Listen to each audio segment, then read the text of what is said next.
They're ready to go when you are. Justin, good to go? Yes. Okay. So I'll call this meeting to order at 10 a.m. on June the 5th, 2026. I'll start with the land acknowledgement. The city of Thorold is situated on treaty land. This land is steeped in the rich history of the First Nations, such as the Hadawin-Dalronk, the Haudenosaunee, and the Anishinaabe, including the Mississaugas of the Credit First Nation. There are many First Nations, Métis, and Inuit people from across Turtle Island that live and work in Niagara today. With that, I'll ask, before going any further, are there any declarations of interest for today's meeting? I'm seeing none, so we'll move on to the adoption of the agenda. Can I please get a mover and a seconder to adopt today's agenda? Thank you, Joe and Linda. I'll call the question. All those in favor? And opposed? Seeing none, that is passed. Next item on the agenda is the adoption of our minutes from last April. Can I get a mover and a seconder to adopt the minutes? And I see Ratna and Linda. Thank you. I'll again ask the question. All those in favor? Any opposed? Seeing none. Councillor O'Hare, do you have your hand up? Okay. All right. So seeing no opposition. Thank you. That is passed. And we'll move on to correspondence. So this correspondence is PWCS 3026 regarding the tree planting at Lakeview Cemetery. I'll start with just a brief history, which is on May the 6th of this year, the city was formally advised that the application to the Federation of Canadian Municipalities Green Municipal Fund was successful, providing matching funding required for reestablishing a Carolinian forest at the Lakeview Cemetery. So earlier this week, City Council passed report PWCS 3026 with recommendations to receive the grant monies and approve the associated city funding so the project can go forward. So this is great news. Are there any questions or comments regarding this correspondence? I have a quick question. Sure. Is it just for the tree plantation, or are there other projects as well? This particular funding, I believe, was specifically designated for the Lakeview Cemetery. Jay, you can confirm that? Yeah. So I can speak to this a little bit more. So yes, this grant application was just for the tree planting at Lakeview Cemetery. That being said, we do have some other applications with FCM and the Green Municipal Fund for other kind of tree planting initiatives. So what we've been approved for is just at Lakeview, but we do have kind of other things in the work for the rest of Ontario, or the rest of the city. Oh, good. Yeah. All right, thanks, Jay. And we're going to touch upon one of those later in the agenda here. Okay, is there any other questions? Seeing none, we'll move on to committee business. And we'll start with the working group updates with Earth Day. And I see Jacob is here, so I'm going to ask Jacob to provide an overall statement regarding last month, so I guess 2 months ago now, Earth Day event. And then I'll provide an overview of the results of the resident feedback that we received to an ECBAC questionnaire that we had at the event. So Jacob, go ahead. Thank you very much. Good morning, everyone. Yeah, just wanted to wrap up a little summary of the Earth Day event that we had back in April there. Overall, this, as most of you know, this was our first time moving it over to Canada Games Park. We were very happy with the new venue. I think we got a lot of cross collaboration between us, St. Catharines residents, and people from the greater region. So moving it to that venue, I think, was a good move in the end. I think it's something we'd like to do again next year. It was a little bit more costly as we do have to book the space at the venue there. But overall, seeing more people and a better attended event, I think makes it worthwhile. In terms of vendors this year, we had more vendors than we've ever had before. We added about 10 additional vendors over last year. So we had 32 vendors attend this year's event. And then in terms of speakers, which was the other main component of the event, we had 2 speakers this year. I know the first was very well attended. It was Tammy Lyons, Gardening with Children. The second was also a little bit less well attended, but I'd say still both were a great success. Just wrapping back on other things that happened at the event. Typically, we try and include a garbage cleanup as part of the event. The weather wasn't super cooperative that day. As most of you might remember, it was pretty cold out that day, so we didn't have quite as well of a participated event for the cold and the rain as terms of the garbage cleanups, and some of the community cleanups that were scheduled did email ahead of time to cancel just due to the forecast that day. So that's one, unfortunately, hard to control. But people still may do. We did have a couple of community cleanups that wanted to reschedule at a later date, and 1 or 2 that happened ahead of time before the event. So overall, I think it's a great event. We came in just under budget running it, which was good. And if anyone has any specific questions about anything, I can touch on anything that anyone might want to know more about. Thanks, Jacob. And yeah, I'm not sure if that was heavy rain that day. So I don't know if that encouraged people to go or encouraged people to stay home. I don't know how people react, but it was very well coordinated and attended. So that's a good job.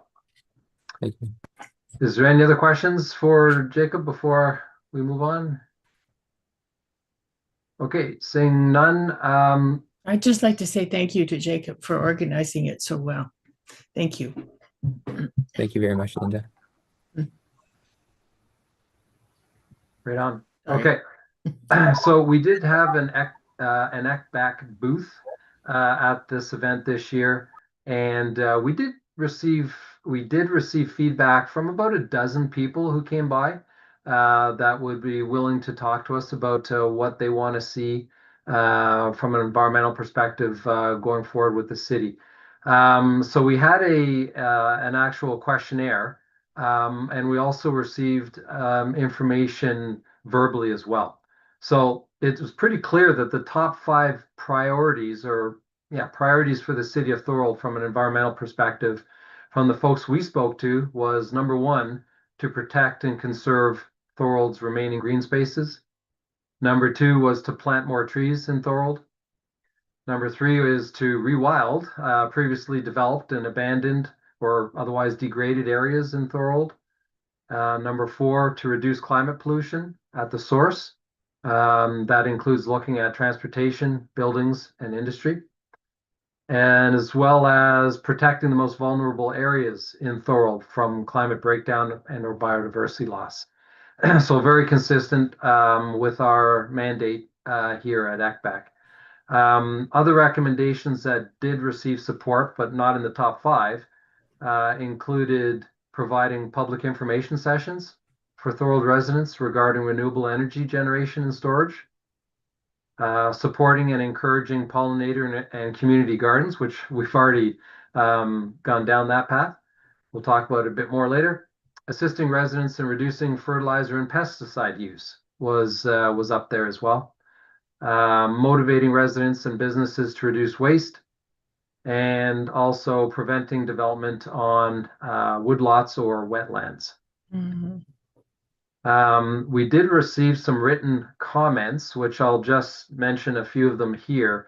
They could be grouped into these categories. So, and again, sorry for the repetition, but this is the feedback that we're getting, right? That people are asking us to proactively monitor new developments, focusing on reducing the amount of trees that are cut during construction. One person even suggested implementing a tree bylaw to protect trees during development stages, similar to the City of Toronto. Other comments included taking steps to slow growth, meaning development in Thorold. Another comment referenced not allowing building on farmland or on mature green spaces, meaning forested areas. There was a few comments about removing or better managing invasive species and educating staff accordingly. There was a comment regarding wastewater ponds and requesting that city staff look at and I know they are because I see them coming around here, to make sure that they're not overflowing, because some people say that their properties are being flooded from wastewater ponds when it rains heavy. And the final one was about the senior center, which I'm not going to go into a whole lot of detail, but there were comments about not allowing city staff vehicles to park there and implementing a gate system to allow appropriate people to be parking there only. So those were the written comments, and this can all be found in the agenda. So in summary, and again, sorry for the repetition, but the input that we received from Thorold residents is consistent with what ECBAC has been doing.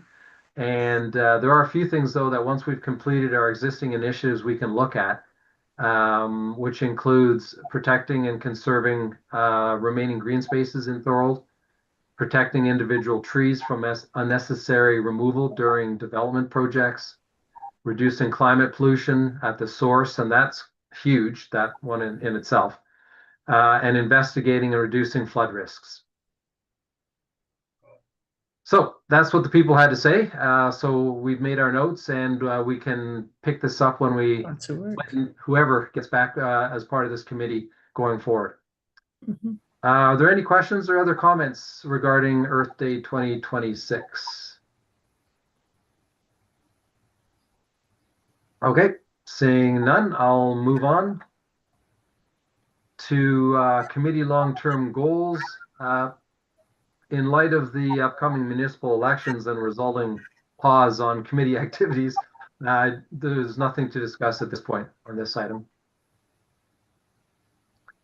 So I'm going to move on. Oh, sorry. Go ahead, Councillor O'Hare.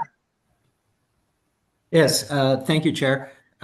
Stuart can probably confirm this, but there probably still are some ongoing tree plantings from NPCA that will still occur, even though this committee is drawing to a close. So, Stuart, I don't know if you can comment on that. I know I received the emails regarding when they take place, but just so residents know that tree plantings will be going on for the rest of the year.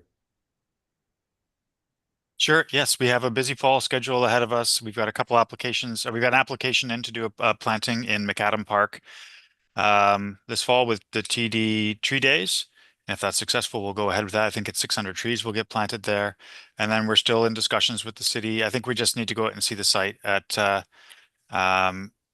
dog park out on Beaver Dams Road to take a look at planting there as well. But that'll be a larger planting. So just waiting. We are waiting to get through our spring tree planting season, and then we'll be doing that. But it should be coming up soon, and we'll have our plans ready for the fall. Okay, thanks, Stuart. Go ahead, Councillor O'Hare. Thank you. And thank you, Stuart, for updating us on that. Can you also update anyone who's watching or even the committee on how to get onto the mailing list so that they can be notified when there are upcoming volunteer requests for tree planting? Thank you. Absolutely. So the best way to do it is just go to the NPCA's website. NPCA's, I think it's called Get Involved, and there's a volunteer form there that people can sign up for. You can register to be a volunteer, and then you're on the list, and we'll send you all the opportunities. We also have been sending out flyers, making door-to-door deliveries of flyers to people in the local neighborhood for when we are doing plantings, just to get the very immediate community involved and to keep people informed of what's happening. But our website has all the events that are happening, and then there's an opportunity to join in as a volunteer there as well. Thank you again, Stuart, and thank you, Councillor O'Hare, for raising this. Jay, while you're on the call, is there any plans for the city to be raising the visibility of city-specific tree plantings to recruit volunteers? Yeah, so thanks, Mark. I don't know that we have put together any plans to this stage kind of focused on that involvement.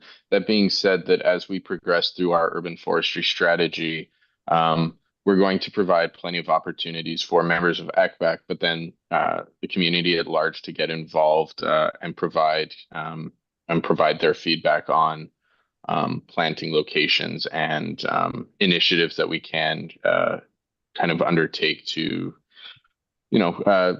support our committee's long-term goals. Yeah, absolutely. But perhaps there's an opportunity here before or in parallel with the urban forest management plan to at least raise the visibility. If I mean, I'm assuming that we're looking for additional help, perhaps coordination with Stuart, with some announcements on via the Thorold City website and social media. Yeah, okay. We can definitely look into that. Okay. Okay, thank you. Councillor O'Hare. Thank you, Chair. I just got a note from Councillor Longo. He's having some issues with Zoom, so he's trying to get back on, but he just wanted me to let you know. I'm back, Councillor. Thanks. Oh, okay. All right, there you go. Yeah, I wasn't sure. My screen changed, so I thought somebody dropped off or came in, but I didn't know. Okay. All right, welcome back. Thank you. Councillor Longo. Okay, so I'm going to move on to the greening Chair. Thorold. Oh, sorry. Go ahead, Councillor Longo. Yeah, I'm sorry. I just got back on, so I don't want to repeat anything anybody said, but I heard about tree planting and so on. And this is a question for staff, if they could look into this. I'm not sure if anybody else has noticed, but the trees on Front Street, the ones that were planted, and they were planted in some sort of special pod to make them grow, they don't look very good. The majority of those trees look dead to me. And I'm just wondering if staff is aware of that, if anything's being looked at to remedy that, because I think I noticed one that looked healthy during my walk last night. Go ahead, James. Yes. No, through you. I wasn't aware of those street trees on Front Street. I'll take a look when I drive home today, and we can add that to the list of ongoing concerns that we're looking at from the city staff perspective. Thank you. I appreciate that. Go ahead, Helen. Or it's, I guess, since the trees were brought up, there's still the issue. I think a lot of these trees have been tied in a strange way with some staking. And to me, it looks like the stakes that would have been used to transport them to the site. So they're tied really tight, incorrectly, improperly for years. And so that may have simply girdled and killed some of them. So I think if we're talking to staff about the trees, if they could just get out and remove these bamboo stakes, that they're tied right to the trunk. And it's kind of too tall for me to reach up and take them off, but it's a completely bizarre and incorrect practice. Like, it's not staked for the wind, it's tied right to the trunk of the tree to the very top. So when those Helen, come off, the trees may break because they haven't grown properly. But it's I think we brought this up with was it Richard before, this sort of incorrect staking issue. But basically all the stakes have to come off all the trees along there. So Helen, just a question. Are you talking in general on the city, or is this specific to the trees on Front Street? There's a lot of trees along Front Street that have that staking, but yeah, all of the I guess they've planted pin oak, which is an excellent selection, but otherwise they've been not managed properly since the day of planting. So I don't know if that's what's killing them, these tight bindings around the trunk. So that could be brought up, but they have to be removed. And they're quite tall, so I can't, they're like 2 meters tall. So the general public can't remove these without a little step ladder. Okay. All right. Thanks for that. That could be the cause. I think Jay's made a note of that. Councillor O'Hare? Thank you, Chair. Yes, these stakes should be removed after 2 years at the longest. They're just there to help them establish. And after that, the tree should be encouraged to establish itself. So in a sense, people think that they really are supporting the tree, but they're not if they're left in there too long. So that could, as well as what Helen just said, also be contributing to it. So I hope that they can be saved. It would be a great loss. I mean, as Councillor Longo knows, it was during an earlier council period. Those trees and the planting systems cost a lot of money. So I hope that they can save them, and if not, then we can get others in there. Okay. Thank you. Thanks. Jay, do you want to comment? Yeah, so you know, I'm in the planning department, so there will be some kind of interdepartment coordination required between ourselves and community services, I would assume. So it might, like I say, we'll work with that other department to get it done. Might take some time, but we'll be committed to removing it. Okay. Thanks, Jay. Linda, I saw your hand up. Well, I was just thinking, of course, they've been planted in soil and stuff to encourage them to grow, but after 4 years, do they need a little more encouragement? And do the roots need a little more encouragement to be efficient? I don't know. I heard. I'm not sure of the trees themselves. I heard Councillor Longo say they're in planters, which after this many years, you'd think. Go ahead, Councillor Longo. Yeah, Chair, they're planted in a special, when we reconstructed Front Street, they built a special, I don't know what the term is, but they were quite expensive, up around $10,000 per tree in order that they would survive the concrete that's all around them. Oh, right. Okay. Yeah. So when I walked by last night and I had noticed, and a number of these look like locust trees, okay, which I don't know, again, whether that would be the right one to put there or not. But when I look down into the base, which are surrounded by metal grills, there's not even soil down there. It's basically looks like it's settled and washed away.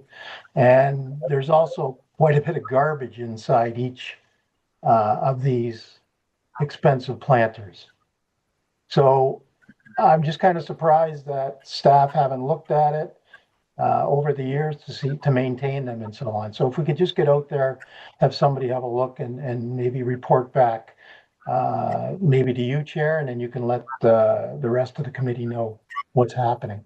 Yeah, that'd be great. And again, I don't want to ask you to reiterate again, Jay, but we look to you to provide the response for us. Folks, if you're not talking, can you please mute yourself? Justin, go ahead. So 2 points. One, you just mentioned it. Please mute yourself if you're not talking. And two, if you do notice things like that there's the report of concern on our city website, and then it will go to the appropriate department to take a look at as well. Okay, good point. Thank you, Justin. Okay, with that, we're going to move on to the Greening Thorold updates. 3 main items here. The first item is regarding the updated tree list that is now online and looks great. However, the old lists are still there, so this is going to be confusing people. I understand that the website was I'm not sure what the right word is, updated, overhauled, whatever. And there has been some issues. I noticed the first few days there were some issues with the website looking at it myself. So I know that's a priority, is to get stability on the website. But Jay, could you provide an update on when these old lists will be removed from the website? Yeah, so like you say, there are a lot of changes coming to the website, and so I've tried not to overwhelm our communications staff while still pressing upon the issue. So I followed up with them this week. They haven't gotten back to me on it yet. I am hoping that maybe we can take over that portion of the website, and so maybe planning or community services are just able to make those edits by themselves. So I apologize. I don't have more of an update, but we are working towards some more autonomy, I guess, on those sections of the website. Okay, as long as it stays as an item as this committee disappears, we do need that to be fixed.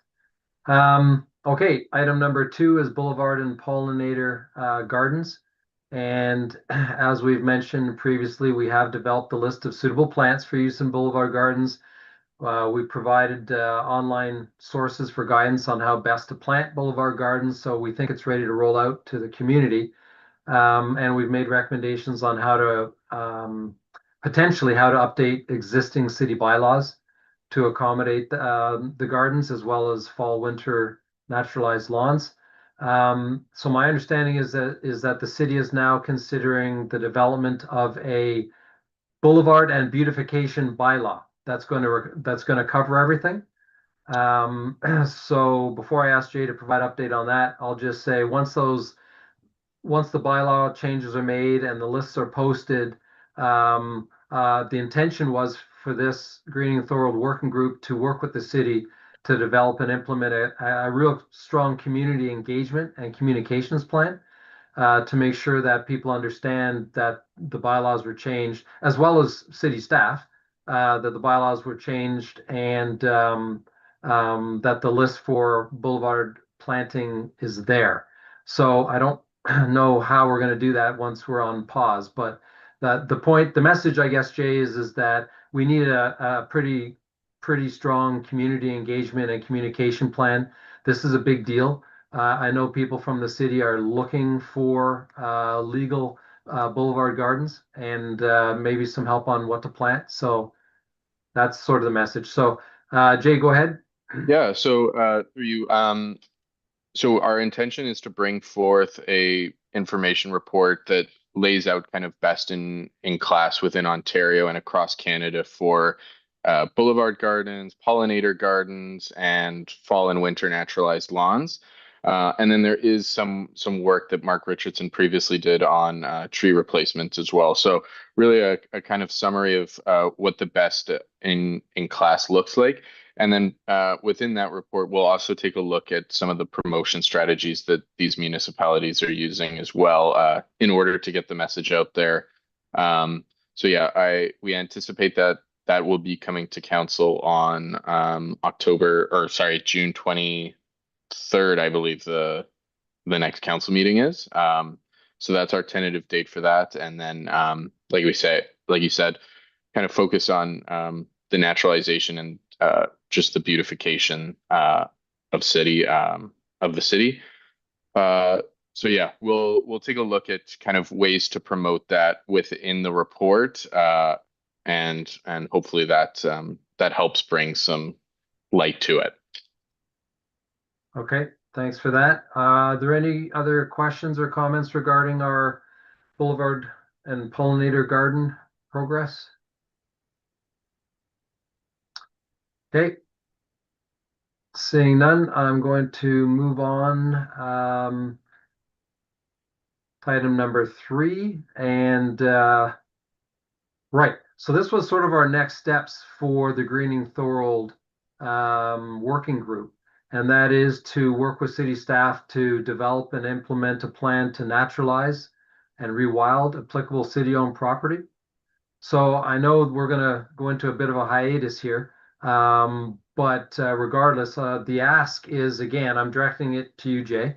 The ask is to carry forward with a potential framework for city staff to consider, which we want to be in parallel and in harmony with the upcoming urban forest management plan. But hopefully it can be done in parallel and not wait till its conclusion. I'm suggesting that the city first consider a program that looks at 3 different sizes of green space.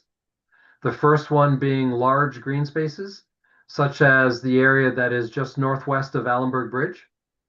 Mm-hmm. So there's an existing park there, but north of that, on the west side of the canal, there's green space there. So I consider that a large green space. There's also another fairly large green space at the bottom of Pine Street at Beaver Dams Road. Even though I suspect that's already allocated for development, I don't know. But those are the areas that I would say are large green spaces. Then there's a different category, which are called parks, but people see them as playgrounds. So we have all sorts of playgrounds throughout Thorold that could use some trees, put in simple terms, perhaps some other plants as well. So there's, just looking quickly, I know Gil Gordon Park at Rolling Meadows. I know Hansler's Height Park. These are fairly new ones. They have no trees. Then there's older ones like Hutt Park. And there's probably another dozen that could be looked at. The point is, there's large green spaces, there's public playgrounds, and then there's even these areas that I call small green strips, which I'm sure you could get a list from looking at the city's contracts for grass cutting. And maybe there's something we can do there instead of just having grass and cutting grass, to letting it be more natural and provide some infrastructure value to the city. So that's the first step, is to look at 3 different sizes and then potentially running pilot projects, one for each of the different sizes. And the pilot project would be doing an assessment and a plan and a design to implement the appropriate type of plantings. It's different in each location, right? It could be trees, could just be plants, shrubs, whatever. And then third, upon successful completion of the pilot projects and lessons learned from the pilot projects, that the city could organize some public meetings and look at what, the prioritization from the public in terms of what sites would be good to include on a larger rollout of the program. Now, I know this all needs funding, but that's kind of the concept of what we can do in harmony with the upcoming urban forest management plan. So Jay, go ahead. Yeah, so in kind of our pre-discussions, I think this is a great idea for ECBAC to work with within that framework. One of the things that I did mention is I want to be cognizant of the fact that it will be ECBAC along with a lot of other groups that are involved in this urban forestry strategy and involved in the consultation process. One of the things that the urban forestry strategy will look at is site-specific recommendations within our parks and stuff like that. So if ECBAC is maybe the group that can help narrow down their list of potential sites or can help kind of place that priority, I think that's a really great idea. I think it does involve some coordination between community services and our group, but like I say, I think it's a great idea in order for us to kind of do some background work on this urban forestry strategy. Okay, yeah, I just want to put the ideas out there and see how we can integrate that with the plan for the urban forest management plan. Stuart, your hand is up. Go ahead. Yeah, I was just going to offer that this is the work that the MPCA does all the time through our restoration team, and it's something we'd be happy to help you take a look at. If you're looking at trying to identify areas for naturalization, we have done this with many municipalities throughout the Niagara region and into Hamilton, and have helped them determine where good opportunities to get gains are and what can add to the existing natural heritage system. So that's some work that we'd be happy to support. Okay, great. Yeah, I had assumed that looking at an area like I mentioned, northwest of Allenberg Bridge, that's a weird area there, and I would definitely need some expertise in understanding what sort of plants, trees would be best suited for that area, as an example. Yeah, thank you for that, Stuart. Okay. Linda, go ahead. I just wanted everyone to know there's a group that had purchased an area that they called the Wild in downtown. It's downtown Niagara on the Lake, around Regent Mary Street and such. And it's quite a large plot of land, and they plan to restore it to be able to its natural habitat and stuff. And it's going to be open to the public, started to be open to the public on June the 9th. And there's a big ceremony and stuff. I guess you can find out more about it in the Niagara-on-the-Lake website. But this what you're saying, Mark, kind of reminded me of that presentation that we had at the Garden Club of Niagara, and it's quite an interesting project. It's a private group that has brought this, but it's their goal to restore it to its appropriate habitat and stuff. To a natural, it's a natural restoration, but there's a lot of stuff there that they have to do to clean it up too. Okay, what's the name of it? Do you know the name of the park or the area, or? It runs in my mind. It's called the Wild, but okay, I'll find it. It's yeah. If I can find out the information I got, I'll forward it to you. All right, thank you. If I do I have your email? Yeah, I'm sure you do. Okay.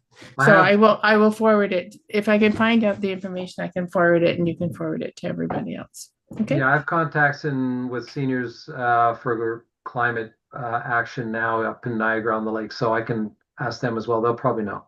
Yeah. It's a really interesting project, and these people are they've raised the money to buy the land and want to restore it to its natural habitat. But there's, I think, lots of stuff there that needs to be. And you're saying that's private though, because I believe the town of Lincoln is also doing something, but it's through the city. So similar to what we're trying to do. I believe it, yeah. And but what we're trying to do reminded me of what they were doing. So sounds good. Okay. Okay, thank you. Helen, go ahead. So just to get this going, it's called the Urban Forest Strategy is what will be coming out and including some of this stuff. That's what we keep an eye for. What's the timeline like? When can we expect to have, say, a public information center where the public sees some of the areas that are proposed for different treatments or restoration? So our timeline on the urban forestry strategy, I would expect maybe some preliminary public information sessions would begin in the fall of this year. We're anticipating having our final funding number at the end of next week is what I've been told.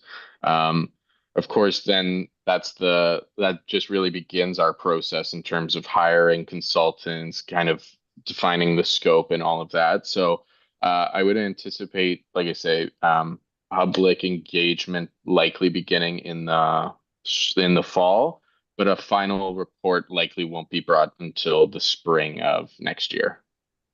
It's not Niagara, right? All right, thanks. And thanks, Helen. That's a good question, and that's why I was suggesting to try to keep the ball rolling in parallel with this other initiative. But I do understand that it sort of conflicts with what I think complements, but it sort of conflicts with the timeline of the UFMP, if I can call it that. But it would be nice to be able to just start some pilot projects in parallel. That's what I think. But okay. So you answered my next question, Jay, which was going to be about the funding for this plan. So we're close to securing the funding for that end of next week, and we'll go from there. Okay.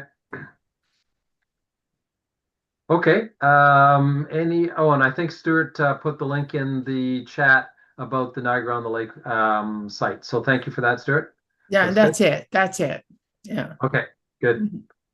Are there any other comments or questions regarding tree plantings on city-owned property? Okay, seeing none, I'll move on to agenda item 7.2, which is the the section on city reports that captures the environment and climate change impacts. And just to update everyone here, there was an updated version of our proposed guideline that is attached to the agenda. Yes, I know it's still very long, but the first page is really all that. Once you've read it once and get the gist of it, then the first page is what's the suggestion is to use as a guideline, and that has been also simplified into a table format, similar to perhaps Government of Ontario type of and another type of environmental assessments. So that was one of the changes. There's also been some guidance added in terms of how to deal with negative projects. That is, when you really look at the guideline for the environment and climate change, uh, many of the projects are going to come back negative, and that's just the reality. So the suggestion then is to look at, when you look at the alternatives for a project, is to choose the least negative option. Okay, so sort of from like the similar to the financial world where you're doing an NPV of a project, if there's no revenue coming in, you use the least negative NPV. So it's the same idea. However, ultimately, and I know this is ambitious, but this is reality. The goal for the city should be to offset negative projects with positive ones. That means for every project that is increasing greenhouse gas emissions and reducing forest, then we need positive projects to reduce greenhouse gas emissions and to add forest, to put it simply. That's, we won't get into a detailed discussion around what net zero is, but that's sort of in a simplified way to look at it. This is what we're talking about. We can't, and I'm not talking obviously about the city of Thorold. I'm talking about everyone in the world, every city, every province, every state, every country. We can't keep having projects that just add emissions and remove nature. We have to have a balance. So that's the idea of that suggestion on the guideline. On a similar vein, we also added a note for business case consideration, which may not really be applicable to the guideline itself, but I put it there because I didn't know where else to put it, which is when projects from the city are looking at removing natural infrastructure, there is a cost associated with that. It's not free. Removing trees is extremely expensive, and I don't mean to hire a contractor to do it. I mean the the actual value of the natural infrastructure, and there's a formal way to look at that, to capture that cost. There's a guideline that's been put out by some conservation areas in Ontario. It's called the Natural Asset Management Valuation Guide. And then there's a Canada-wide Natural Assets Initiative that also can help municipalities determine the costs of removing natural infrastructure. So that's just a recommendation for the city. Okay. We would look forward to having ongoing discussions with the city on this. However, we're a bit on hold at this point. Jay, I don't know if you want to add any more comments or just move on. It's up to you. There's a couple of applications that came to council recently that we'll be taking a closer look at and fleshing out that environmental section on, just because I know that some concerns were raised during the information session on Tuesday. I think you raised the point about our asset management being kind of an important part in this. And so our urban forestry strategy, I think I've mentioned it in this committee before, but it will be kind of trying to place a quantitative value on all of our trees after conducting a municipal scan. And then the boulevards and beautification report that should be coming in later this month will also take a look at some of the tree replacement guidelines that other municipalities have. So when you remove a tree, you need to plant 2 more or 4 more based on the diameter at breast height. So we are kind of working in the background, and as you meet with senior management, Mark, and everybody else, we'll hopefully start to build some momentum towards a more fleshed out section in those reports. Yeah, sounds good. It's very encouraging, and we're not suggesting something that isn't already being done elsewhere. there are some other regions who have used that, like I mentioned, the Natural Assets Initiative, to quantify removing a forest and what it really costs the environment. And it's millions of dollars. I mean, I think it was Oakville or Mississauga. One of them they've already gone down this path. So we can look at what they've done as well. Linda, go ahead. Just a question for Jay. This strategy, does that include replanting? Like, I think every lot, every house should have a tree on the city property of their home. And is that included in this strategy? So I don't know if we'll get to the depth of looking at every single residential lot. We will look kind of broadly at the areas. So I'm thinking about, what does our overall urban forest look like in Rolling Meadows? What does it look like in Confederation? What does it look like in downtown? So I don't know that we'll get to the residence specific and every lot will have a tree, but we will make sure that every neighborhood is well treed. And if I can add to that, thanks, Jay. If I can add to that, Linda, the urban forest management plan typically looks at a high level of what they call canopy cover. Okay. Yeah. It will go into lower detail than that, but they typically look at a high level canopy cover. I think the issue, if I could suggest it, has more to do with the development that's going on and housing developments and the arrangements that they have with the city for how they manage the trees on the lot before and after the development. There are developments that have been done in Thorold and there's no trees on the lots. I know. So that fell through. Somehow that fell through the cracks. So that needs to be addressed more than the urban forest management plan. Go ahead, Jay. Yeah, and so part of the recommendations that we will be asking our consultants for are moving forward, how can we avoid maybe repeating some of the same mistakes and making sure that in our agreements we are kind of locking or not locking developers in, but hammering in the fact that they need to be essentially paying their fair share of whatever they take out.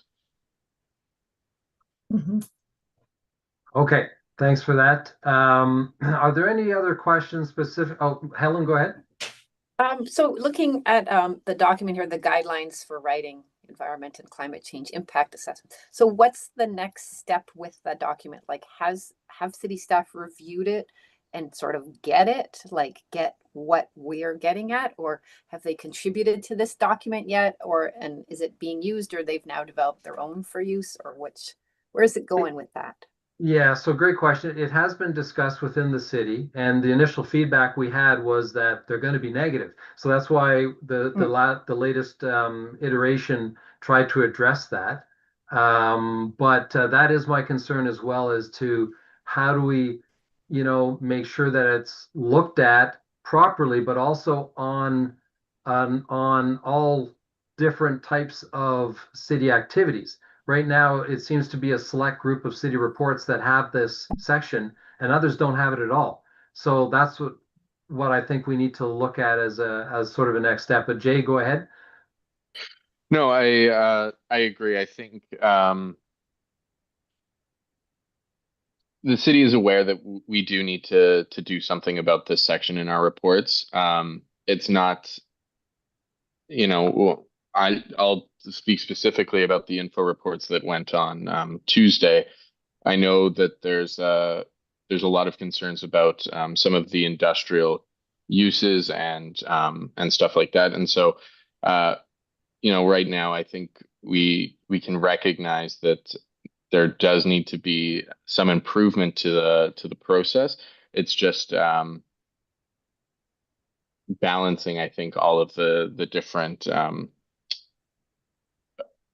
objectives of these reports, because it is more to provide the high level kind of overview, and so like I say, we're going to continue to look internally at it. Obviously, this is something that happens at kind of the senior management level, so it's a little bit above my head. But like I say, we are aware, and we are kind of, even if it takes some time for these guidelines to necessarily come in, we do want to maybe update those sections regardless. Of if there is a formal document prepared by ECBAC or not. Yeah, thanks, Jay. And I think the challenge, Helen, is the reality that this is going to be a learning curve for so many people. You know, North American culture sees things as business. They don't see things, and the city is no different, right? People working in the city looking at activities that encourage or increase the economy, whatever. They look at short-term financial things. So that is an education and a transition that's going to take a while for people to understand that there is a cost to continually raising greenhouse gas emissions. There is a cost to continually removing trees, but that's not going to happen overnight. Believe me, I wish it would, because we need it to happen overnight, but it's going to take some time.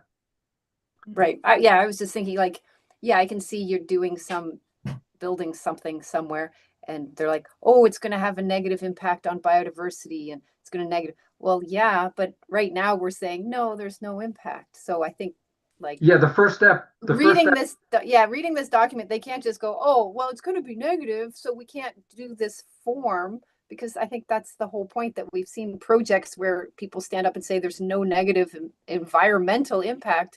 And we're like, but you're ripping out grass and trees and you're pouring concrete and you're increasing the use of cars and you're doing this and this and this and this.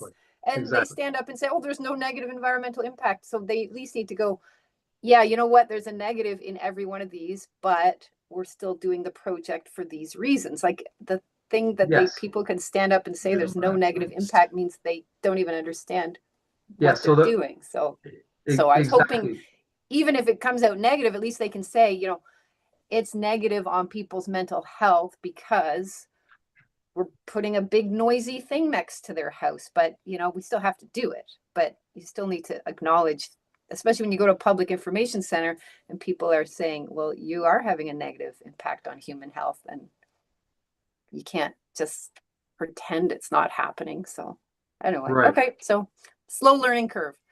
Well, yeah, and that's what it is. The first step is to actually acknowledge that there is a cost to doing these things, because our system doesn't recognize that today. And we need to recognize that there is a cost.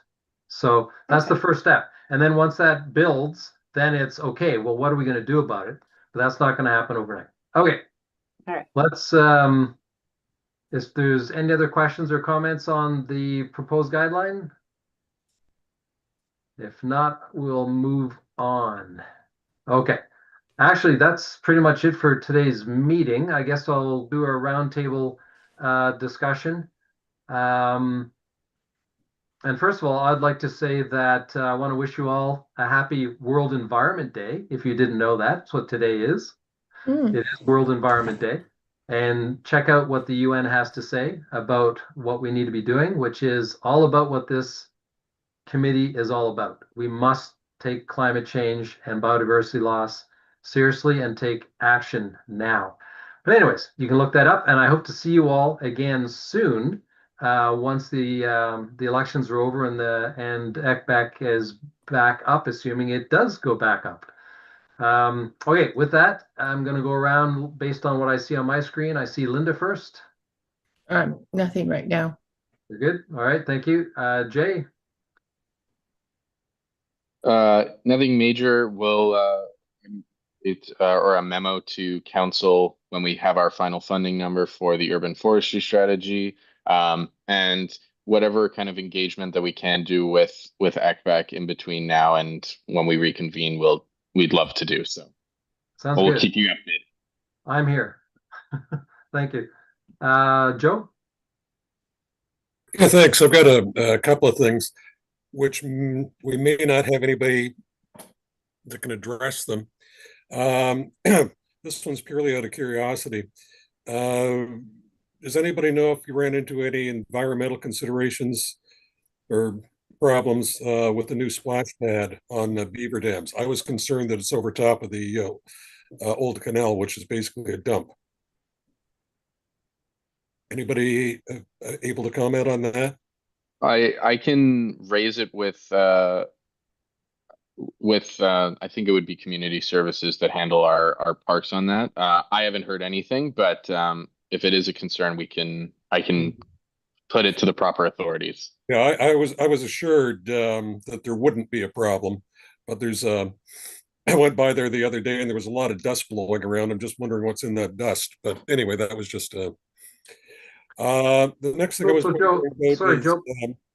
is Sorry, Joe, before you go on, what was that? Squash courts, did you say? no, it's a splash pad. Oh, a splash pad. Okay, okay. Yeah, I might have misspoken, but yeah, splash pad.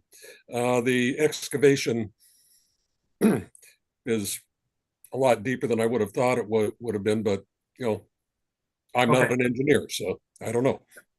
Okay, thanks. Sorry, what's your second item? Pipes to freeze. Okay, sorry. The next thing I was wondering about is we were talking about it some months ago, and I haven't heard any updates about the battery reclamation plant and their plan to do lithium ion batteries. Again, I don't know if there's anybody here that can comment on that, but I was curious. So my initial response is, yeah, it's still on my list. I haven't lost it. It's just there's been other priorities, so I haven't raised it lately. But so that was about going for requesting another tour of the area and seeing what they're up to now. Yeah, if they do invite you, I'd appreciate it if you'd contact me for to come along too. Yeah, no, absolutely. Like I said, I haven't pushed it at all as a priority, but I don't know if Councillor Longo or Councillor O'Hara are aware. I believe they were scheduled to start the lithium batteries in that recycling plant, but I'm not sure. Okay.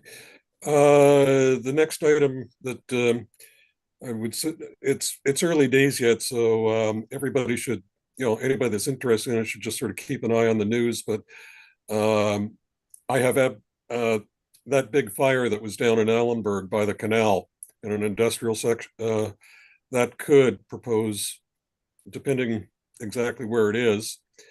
Normally, I'd have a little bit of insight on that since my daughter's with the fire department. However, that particular night was a training night, so she did not get out to it. Oh, Busy training everybody. I'll just say on that, Joe, though, you've just touched upon a couple of areas. So let's be clear. So before the conspiracy theorists get in here, the bus fire on Niagara Falls from a couple of days ago was a gas or diesel bus, not electric. And the fire that it was at that plant from a couple of days ago was from natural gas, not. No. These are disjointed. Then the last thing I was going to mention was to anybody that's interested. You're talking about, okay, what do we do over the summertime? Well, for openers, every time somebody knocks on your door and wants to put a sign out, mention your concerns and have your. I'm talking about, for the elections. Yep. And mention that to your neighbors also.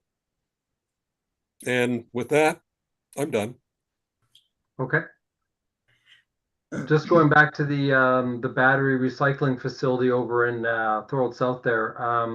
Does anybody have any information on that, if they have started the lithium ion batteries there?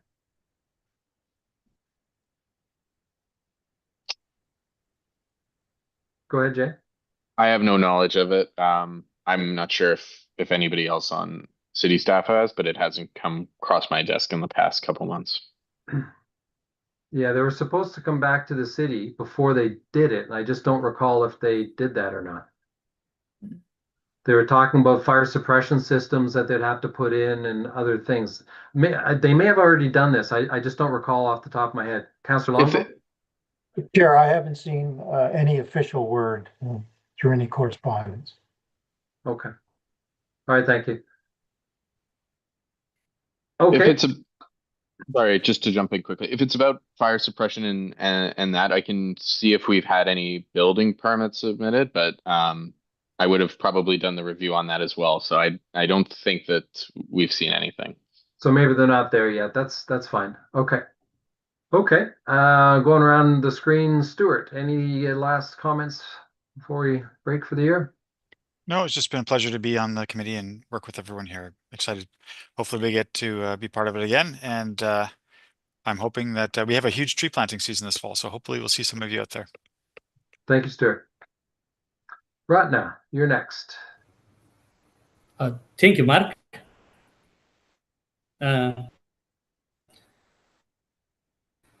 It's I think Ratna's good to learn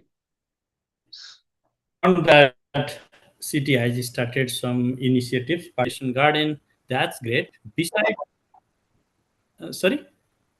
Sorry, you're breaking up for me. I don't know if anyone else is seeing the same problem. Breaking up. Yeah, you're breaking up.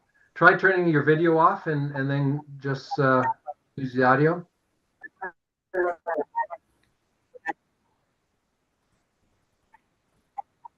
What about now? Yeah, okay. I think it's better now. Yeah. Yeah. Yeah. It's good to learn more about the tree plantation and developing pollination garden. That's good to know. Beside that, the city still can do a few more things, particularly related to the funding program from the Federation of Canadian Municipalities, which they administer on behalf of the federal government. The program can be managing organic waste, energy saving building infrastructure, and net zero transformation. I would suggest focusing on these areas in next years, in coming years. Yeah, that's all from my side. All right, thanks, Ratna. Yes, we need to make sure that that whatever funding is out there is used for sure. Councillor O'Hare, go ahead. Thank you, Chair. Two things. First one is I'd just like to tell people of a heritage designation at St. John's School and Mill that is going to be happening on July 16th, and it's an NPCA property as well. So if you haven't been out to the St. John's School and Mill, I would strongly recommend getting out there. It's really a beautiful spot.